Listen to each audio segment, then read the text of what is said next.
بسم اللہ الرحمن الرحیم۔ درود پاک تو آقا علیہ الصلوۃ والسلام پر خود اللہ پاک کی ذات پڑھتی ہے، اللہ تعالیٰ پڑھتا ہے، پھر حضور علیہ الصلوۃ والسلام کی ساری امت پڑھتی ہے۔ تو درود پاک تو کسی ایک کی وراثت نہیں ہے، ساری امت پڑھتی ہے، اور صحابہ کرام سے لے کر اوپر ملائکہ پڑھتے ہیں۔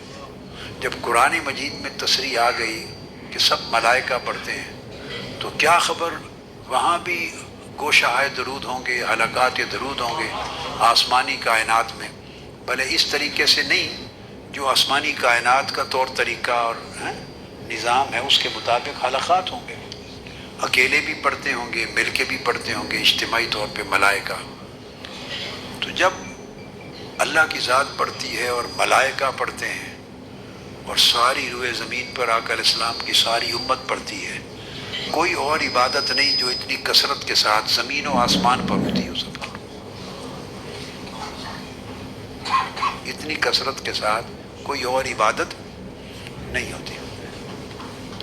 نماز، روزہ، حج، ابھی حج اور عمرہ ہم نے اعتکاف دیکھا، وہ بھی ایک منظر ہوتا ہے، یعنی ایک سمندر ہوتا ہے لوگوں کا، مگر وہ ایک ایسی عبادت ہے کہ جو وہاں پہنچا اسی نے ہی طواف کرنا ہے نا، باقی تو کوئی طواف دنیا بھر میں کوئی نہیں کر سکتا۔ نماز پڑھنی ہے تو جو نماز کے اوقات ہیں 5، اسی پہ ہر ایک نے نماز پڑھنی ہے۔ روزہ کی عبادت ہے تو سال میں رمضان المبارک کے مہینے میں کرنا ہے، اور کچھ لوگ جو حرمین شریفین، حرم مسجد نبوی میں اور کعبہ شریف میں اب زیادہ اہتمام ہوتا ہے پیر کا اور جمعرات کا روزہ اور ایام 20 کے 3 روزے، مگر یہ ایک مخصوص اوقات اور مخصوص دن ہے، ہر وقت کے لیے کوئی عبادت نہیں ہے۔ زکوٰۃ سال میں دیتا ہے بندہ، صدقہ خیرات وقت کے ساتھ کرتا ہے، درود، اللہ کا ذکر اور استغفار، یہ وہ چیزیں ہیں جس کے لیے کوئی وقت مقرر نہیں ہے۔ تو راؤنڈ دا کلاک پوری روئے زمین ہے، ہر وقت یہ لوگ اللہ کا ذکر کرتے ہوں گے، استغفار کرتے ہوں گے، درود پاک پڑھتے ہوں گے۔ یہ عبادتیں وہ ہیں، تلاوت ہوتی ہوگی قرآن مجید کی، یہ راؤنڈ دا کلاک چلتی ہیں، راؤنڈ دا کلاک چلتی ہیں۔ مگر ان ساری عبادتوں میں سب سے بڑھ کر جو چیز، جو ذکر کیا جاتا ہوگا وہ درود پاک ہے۔ اب اس کو 13 سال ہو گئے، مگر یہ کہ 13 سال گزر کے بھی میرے علم میں پوری دنیا میں سے کہیں سے یہ نہیں آیا، پوری دنیا میں، کہ کسی نے اس طرح کا ایک نظام درود پاک ہمہ وقت پڑھنے کا ہمارے اس کام کو دیکھ کر ہی بنا لیا ہو۔ ورنہ کیا بھئی پیسوں کا کیا ہے، یہ جتنا خرچہ ہم نے کیا ہے، ایک ایک بندہ بیٹھا ہوا ہے، ایک ایک بندہ جیب سے اتنے پیسے بھی نکال لے نا، ایسے لوگ بھی مالدار ہیں، تو وہ گوشہ درود اور اس طرح کی عمارتیں کھڑی کرتے ہیں۔ پیسوں کی کمی نہیں ہے، ہم تو خرید کے تھوڑی تھوڑی زمین پہ بنائے ہیں نا، لوگوں کے پاس زمینیں بھی ہیں، بنا دیں، اور اجتماعی طور پہ بھی لوگوں کے پاس وسائل ہیں، لوگ ان کو خرچ دیتے ہیں، ان کے پاس وسائل ہیں۔ تو مقصد یہ ہے کہ وسائل کے اعتبار سے اگر کوئی تدبیر کرنا چاہے اور ایسا کوئی مرکز اور اس کا نظام وضع کرنا چاہے تو یہ چیز کوئی ناممکنات میں سے نہیں ہے۔ اجتماعی طور پہ بھی جماعتوں اور تنظیموں کے پاس، بعض جماعتوں، سب کے پاس نہ صحیح ہیں، اور انفرادی طور پہ ایک ایک بندے کے پاس بھی اتنے وسائل ہیں، لیکن یہ کہ باوجود اس کے ایسا نظام وضع کر دینا کہ ساری دنیا درود پاک کے نظام میں پروئی جائے اور اس کا ایک ہیڈ کوارٹر ہو درود پاک کا، گوشہ درود، اور اس کے ساتھ پھر دنیا بھر کے ملکوں سے حلقات درود کا نظام لوگ پڑھ کے ایک جگہ اس کو سینٹرلائز کریں، ایسا نظام میں نے دنیا میں کہیں سنا بھی نہیں ہے۔ اس کا مطلب یہ ہے کہ یہ اللہ پاک کا امر ہے، اس نے آپ کو چن رکھا ہے اس کام کے لیے، اس نے آپ کو اس کام کے لیے چن رکھا ہے، یہ اللہ کا انتخاب ہے، اللہ کی بڑی عظیم توفیق ہے. کیا بڑی توفیق ہے اللہ پاک کی، اللہ پاک کا بڑا انعام ہے. اس کی رونق کو آپ جب مہینے میں ایک بار یہ گوشہ درود کا جو ختم الصلاۃ علی النبی ہوتا ہے، دیکھیے آپ کے اجتماعات ہوتے رہتے ہیں مشن کی دعوت کے لیے، فکر کے لیے، تنظیمی کاموں کے لیے، تدبیر کے لیے، منصوبہ بندی کے لیے، مختلف امور کے لیے، تعلیم و تربیت کے لیے، اعتکاف کے مواقعات ہیں، یعنی ہوتے رہتے ہیں. مگر یہ ختم الصلاۃ علی النبی صلی اللہ علیہ وسلم یہ ایک ایسا اجتماع ہے کہ اس میں آپ صرف اور صرف آقا علیہ السلام کے درود پاک کی نسبت سے جمع ہوتے ہیں. صرف درود پاک کی نسبت سے جمع ہوتے ہیں. اور یہ ایسی نسبت ہے کہ ایسے عمل کی کہ اس عمل میں آپ اللہ رب العزت کے ساتھ شریک ہوتے ہیں. پڑھا تو ٹھیک ہے، آپ پورا مہینہ پڑھتے ہیں، ایک نظام کے تحت پڑھتے رہتے ہیں، مگر اس مہینے جب یہ جو نشست ہوتی ہے مجلس ختم الصلاۃ علی النبی صلی اللہ علیہ وسلم، یہ منسوب ہے اس درود پاک کی طرف. اس میں جمع ہونے کی اور کوئی غرض نہیں ہوتی. دعوت، تبلیغ، تدبیر، تنظیم، منصوبہ بندی، تربیت، فکر، کوئی اور چیز اس کا مقصود نہیں ہوتی. جنت میں بھی ممبر لگیں گے اور کرسیاں لگیں گی جب جمعہ کے دن اللہ پاک کے دیدار کی مجلس جمے گی. ہر جمعہ کو ایک مجلس دیدار ہوگی. کیا بولیے، کیا نام ہوگا؟ یہ کوئی اس کے بینر نہیں لگے ہوئے ہوں گے، نہ کوئی ہولڈنگز ہوں گی، نہ بینر ہوں گے، ایسے لگے ہوئے نہیں ہوں گے. لیکن ایک بات ذہن میں رکھ لیں، میرا دل کہتا ہے کیا جو ریگولرلی درود پاک پورا مہینہ پڑھیں اور مجلس ختم الصلاۃ علی النبی اس نیت کے ساتھ، یہ حضور کے درود پاک کی نیت سے جا رہا ہوں، اس کو ریگولرلی زندگی بھر جاری رکھیں. میرا دل کہتا ہے کہ وہ جنت کی مجلس دیدار کو مس نہیں کریں گے، اس کے ممبر ہوں. انشاءاللہ تعالی اس میں آپ کو شریک کیا جائے گا اور اس کے اندر آپ کو کرسی دی جائے گی.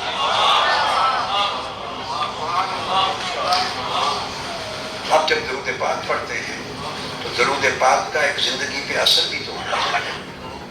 بولیے، زندگی بھی درود پاک کے تابع گزرنی چاہیے. نہیں یہ بات ہے؟ وہ ذکر کیا ہے جو صرف زبان سے لب ہلیں، ایسے جیسے تسبیح کا دانہ ہلے اور زبان کے لب ہلیں، اور اگر وہ من میں نہیں جاتا اور من پہ اثر نہیں کرتا تو وہ تب بھی قبول ہوگا مگر برکات اور ثمرات کم ہوں گے. یاد رکھ لیں، صرف جو درود پاک زبان ہلا کے پڑھتا ہے نا، تسبیح کا دانہ گراتا ہے یا نہیں گراتا، لب ہلاتا ہے مگر پڑھتا ہے الفاظ درود پاک کے، اس کا بھی قبول ہوتا ہے.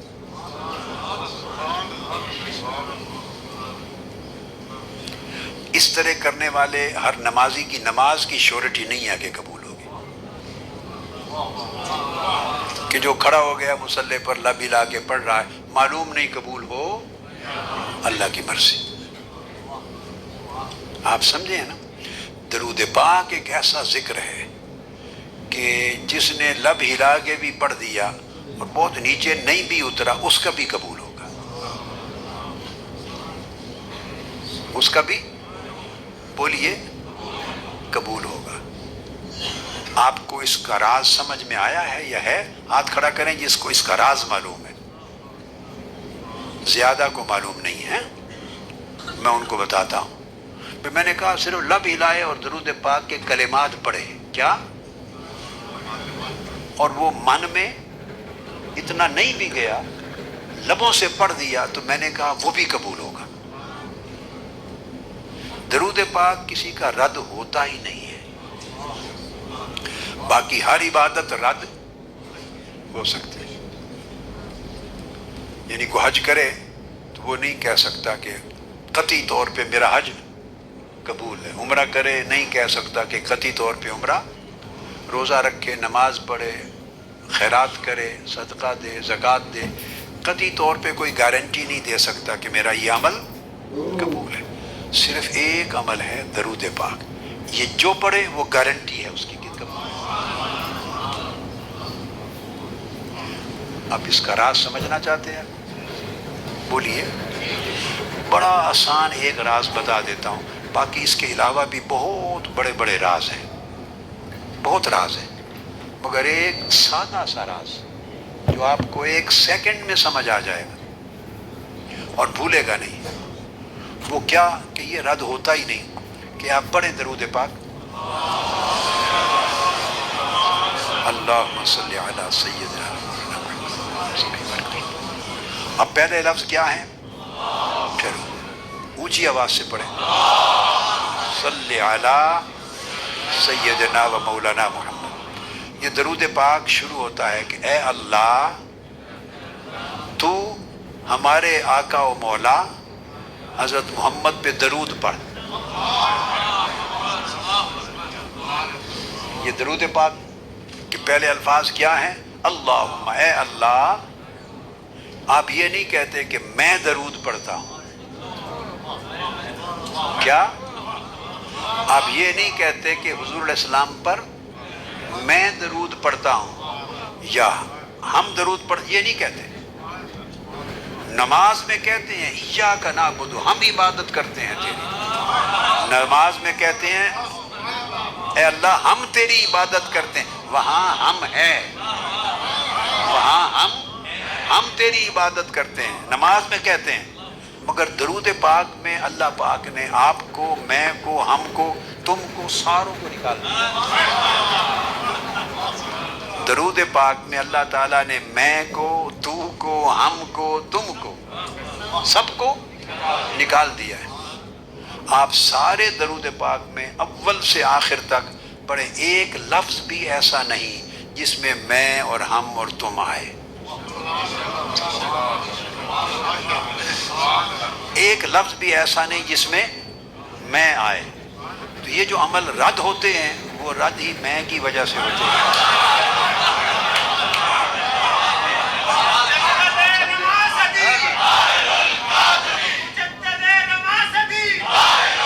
اب دیکھو نا، یہ جو عمل قبول نہیں ہوتے، یہ جو عمل قبول، کون سی شے ہے جو انہیں قبول ہونے سے روکتی ہے؟ وہ کیا ہے؟ میں ہی ایک چیز ہے جو کسی بھی عمل کو قبول ہونے سے روکتی ہے. اپنے محبوب پر درود پاک کے عمل میں سے اللہ پاک نے میں کو خود نکال دیا. جس نے قبول ہونے سے روکنا تھا وہ ہے ہی نہیں اس میں. آپ میری بات سمجھے؟ جس نے قبول ہونے سے روکنا تھا وہ اس میں ہے ہی نہیں. نہ میں ہے نہ ہم ہے. اور ہے کیا؟ یہ درود پاک صرف درخواست ہے. کیا ہے؟ درخواست آپ کی اپنی نہیں ہے کہ اللہ تعالیٰ میری دکان بڑھا دے، میرا رزق بڑھا دے، میری تنخواہ بڑھا دے، میرا کاروبار بڑھا دے، مجھے بیٹا دے دے، میرے بیٹی کی شادی کر دے، اولاد دے دے، گھر دے دے، قرض اتار دے. یہ اس طرح کی درخواست ہے ہی نہیں. نہ دنیا کی درخواست اور نہ آخرت کی درخواست. کیا میری بخشش فرما دے، مجھے گناہ معاف کر دے، مجھے جنت دے دے، مجھے حضور کی شفاعت دے دے، آخرت اچھی کر دے. نہ دنیا کی میں نہ آخرت کی میں. میں دو قسموں کی ہوتی. کیا؟ دنیا کی میں اور آخرت کی میں. میری دنیا بہتر کر دے، کوئی چیز بھی مانگے تو میری بہتر کر دے. آخرت کی کوئی چیز بھی مانگے تو مجھے معاف کر دے، مجھے بخش دے. تو ہر جگہ میں ہے نا. اللہ پاک نے دنیا اور آخرت کی دونوں جگہوں سے میں کو نکال دیا. اب دعا بھی جو ہے اس میں بھی یہ اللہ پاک نے ربنا آتنا فی الدنیا حسنہ وفی الآخرۃ حسنہ وقنا عذاب النار. اے ہمارے رب ہمیں عطا کر ربنا آتنا، ہمیں دے دنیا میں بھی اچھائی اور بھلائی اور آخرت میں بھی بھلائی اور اچھائی دے، وقنا، اور ہمیں دوزخ کے عذاب سے بچا۔ دیکھیں نا دعاؤں میں بھی میں اور ہم رکھی ہے اللہ نے۔ ربنا فاغفر لنا، ہمارے رب ہمیں معاف کر دے۔ ربنا فاغفر لنا ذنوبنا وکفر عنا سیئاتنا وتوفنا مع الابرار، اے اللہ ہمیں معاف فرما دے بڑے گناہ، اے اللہ ہمارے چھوٹے گناہ معاف فرما دے، ہمیں نیکوں میں شامل کر دے۔ یعنی جو بھی دعا لیں اس دعا میں بندہ اپنی درخواست کرتا ہے۔ میری بات سمجھے؟ جو دعا اٹھا لیں ہر دعا میں بندہ اپنے لیے مانگتا ہے اللہ سے، اور شروع ہوتا ہے اللہم سے۔ درود پاک ایک ایسی دعا اور درخواست ہے، اس میں بندہ اپنے لیے کچھ مانگتا ہی نہیں، اپنے لیے سرے سے مانگتا ہی نہیں ہے۔ رد کہاں سے ہوگی؟ کون سی چیز نامقبول ہوگی؟ اس نے اپنے لیے مانگا ہی کچھ نہیں، اور جس نے نامقبول کرنا تھا، رد کروانا تھا، وہ میں اس میں ہے ہی نہیں، اور اپنے لیے نہ دنیا مانگی نہ آخرت مانگی۔ اس کو کہتے ہیں تجرید۔ توحید کا بھی کمال درجہ ہے جس میں بندہ اپنے آپ کو مٹا دیتا ہے، اپنا نام و نشان ہی مٹا دیتا ہے۔ درود پاک ایک ایسی چیز ہے جس میں بندہ اپنا نام و نشان مٹا دیتا ہے، ایسی تربیت ہے۔ تو کہتا کیا، اے اللہ تو ہمارے آقا پہ درود بھیج۔ یہ درخواست کی نا، وہ جواب دیتا ہے میرے بندے تو پیدا بھی نہیں ہوا تھا میں تب سے بھیجتا ہوں۔